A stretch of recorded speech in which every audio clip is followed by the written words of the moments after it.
छत्रपती शिवाजी महाराज म्हटल्यानंतर आपल्याला आपसुकच आपल्या अंगावर शहार येतात, काटे येतात. छत्रपती संभाजी महाराज म्हटल्यानंतर आपल्या अंगावर काटे येतात. असं का होतं नेमकं? त्याचं मागचं कारण एवढंच आहे की त्या व्यक्तीने, त्या महापुरुषांनी या मातीसाठी, इथल्या रयतेसाठी आपलं रक्त सांडलेलं आहे. त्या मातीसाठी त्यांनी आपल्या जीवाचं बलिदान दिलं आहे आणि म्हणून आपल्या अंगावर नकळत शहार येतात. त्याचा इतिहास, धगधगता इतिहास वाचल्यानंतर त्यातून खूप सारी प्रेरणा मिळते. ही जयंती साजरी करण्यामागचं कारण सुद्धा तेवढंच आहे. कारण महाराजांनी इथल्या रयतेला जगायला शिकवलं, इथल्या रयतेला प्रेरणा दिली. जाता जाता त्यांनी सांगितलं, बाबांनो, मी माझ्या विचारांचा वारसा तुमच्या समोर देत आहे. त्या विचारांना सोबत घेऊन चाला आणि हा विचार जर तुम्ही सोबत घेऊन चाललात तर या देशाची क्रांती होईल, देशाची उन्नती होईल, या राज्याची प्रगती होईल. परंतु अलीकडच्या काळामध्ये बघत असताना छत्रपती शिवाजी महाराजांच्या विचाराला खरंच आपण घेऊन चाललोत का, हा देखील फार मोठा महत्त्वाचा प्रश्न आहे. काल परवा एक छावा चित्रपट प्रदर्शित झाला, परंतु सगळ्यांना छत्रपती संभाजी महाराजांचे प्रेम आहे. परंतु सरकारला खरंच जाग येते का? अभ्यासक्रमामध्ये छत्रपती संभाजी महाराज आहेत का? हा देखील फार मोठा प्रश्न आहे. जर अभ्यासक्रमात छत्रपती संभाजी महाराज आणले तर लहानपणापासून आमच्या विद्यार्थ्याला समजेल की छत्रपती संभाजी महाराजांचा हा पराक्रम होता. फक्त आमच्या छत्रपती शिवाजी महाराज चौकीच्या इतिहासापुरते मर्यादित ठेवले सरकारनं आणि तेवढ्यापुरतच नॉलेज फक्त आमच्या विद्यार्थ्याला मिळतं. नंतर थोडंफार इतिहासामध्ये कुठेतरी त्यांचा मजकूर आलेला आहे, त्याच्या पलीकडे छत्रपती शिवाजी महाराज शालेय अभ्यासक्रमामध्ये दाखवले गेले नाही. हाही मात्र फार मोठा आपलं दुर्दैव आहे. खरं तर आपल्या छत्रपती शिवाजी महाराजांचे पाश्चिमात्य देशांनी अनुकरण केलं, तिकडच्या अभ्यासक्रमामध्ये त्यांचे पाठ ठेवले. परंतु आपल्या इथल्या सरकारला किंवा आपण आपल्या इथल्या पाठ्यपुस्तकाच्या विभागातील अधिकाऱ्यांना त्याची मात्र थोडीही जाग येत नाही किंवा महाराजांची प्रेरणा त्यांच्या मनामध्ये येत नाही असं मला वाटतं. मला असं वाटतं की हे जाणून म्हणून जर राजकारण केलं जातं, हे राजकारण दूर गेलं पाहिजे आणि खऱ्या अर्थाने महाराजांचा इतिहास समाजातील तळागाळातील विद्यार्थ्यांच्या मनामध्ये रुजला पाहिजे. खरं तर या जयंतीच्या माध्यमातून फक्त एक दिवस इतिहास सगळ्यांना जागा होतो, परंतु इतिहास कायमस्वरूपी मला धगधगता ठेवायचा असेल तर तो इतिहास अभ्यासक्रमात आला पाहिजे. लहानपणापासून महाराजांचे धडे दिले पाहिजे. नवे तर पेशवी महाराजांवर एक अख्खं पुस्तक पाठ्य अभ्यासक्रमात असलं पाहिजे, मला असं वाटतं. छत्रपती शिवाजी महाराज यांचा इतिहास वाचत असताना त्यांचं बालपण अत्यंत धकाधकीमध्ये गेलं. त्यावेळेस त्यांना त्यांचे वडील पाहता आले नाही. शहाजी राजे आदिलशाहीमध्ये फार मोठ्या सरदारकी पदावर होते, मराठी सरदार होते, विश्वासू सरदार होते आणि त्या पदावर असताना फक्त महासाहेब आणि बाळशिवबा हे शिवनेर किल्ल्यावर राहत होते.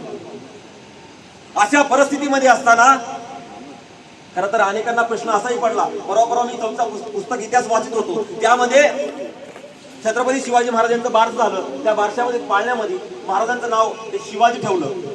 त्या पुस्तकात सरळ लिहिलेलं आहे की शिवनेर किल्ला असल्यामुळे, शिवनेर किल्ल्यावर जन्म झाल्यामुळे महाराजांचं नाव शिवाजी ठेवलं.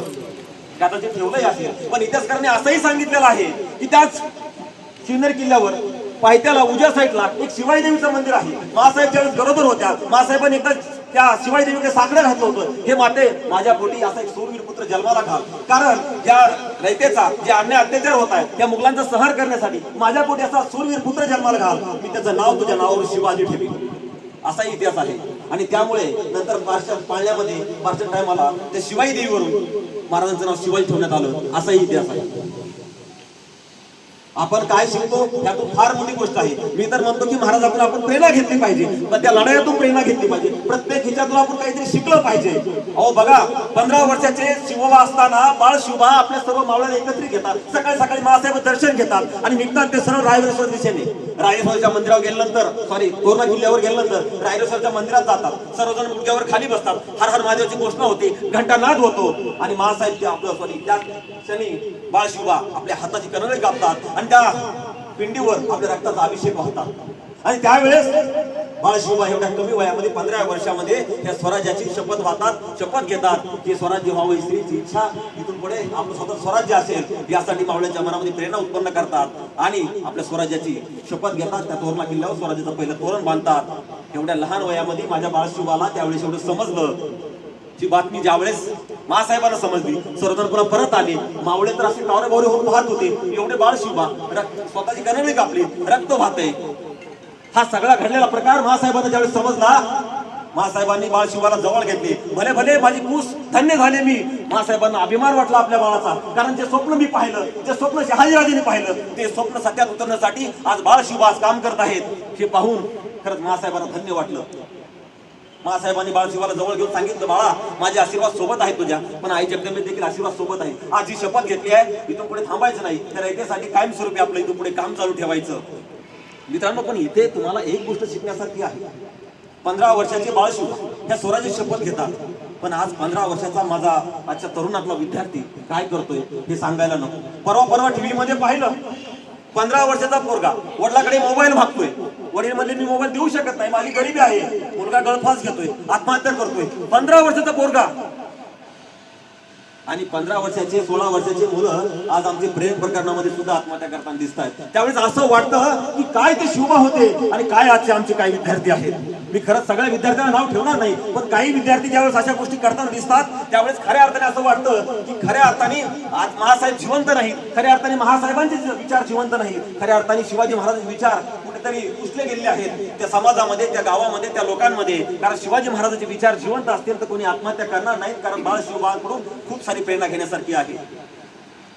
छत्रपती शिवाजी महाराज हे फक्त नाव नाहीये, तो एक विचार आहे. आणि हा विचार जिवंत ठेवायचा असेल तर ही रोज जयंती आपल्या मनामध्ये साजरी केली पाहिजे. एक दिवस झेंडे लावले, एक दिवस फुल हारमाल सगळीकडे काय म्हणतात सायलेन्सर वाजवले, काय गाड्या तोडल्या, गाड्या फोडल्या, एवढं केलं. मी खूप शिवभक्त आहे असं म्हटलं म्हणजे मी शिवाचा विचार पुढे घेऊन जातोय असा याचा अर्थ होत नाही. सरळ सरळ मी मान्य करतो की एक दिवस आपण जल्लोष केलाच पाहिजे, सरांनी बोललं तसं आनंद साजरा केलाच पाहिजे. पण खऱ्या अर्थाने जो काही आपण विनाकारण जो नासधूस करतोय, विनाकारण ज्या आपल्या काही गोष्टी चुकीच्या वर्तन होत आहेत, कळत नकळत लोकांना तो त्रास होतो, त्यावेळेस लोक सहज म्हणत असतील की अरे हेच शिकवलं का शिवबांनी आपल्याला, हे शिकवलं का शिवबांनी लोकांना त्रास देण्याचं. सकाळी बोलता बोलता सर म्हणले काही लोकांनी 10 स्प्लेंडरची ते सायलेन्सरच तोडले आणि त्यातून जो आवाज येऊ लागला तो कर्कश असा आवाज येऊ लागला. आणि कळत नकळत त्यावेळेस मित्रांनो खऱ्या अर्थाने आपण आपल्या महाराजांचा अवमान करतोय का असं म्हणायला हरकत नाही.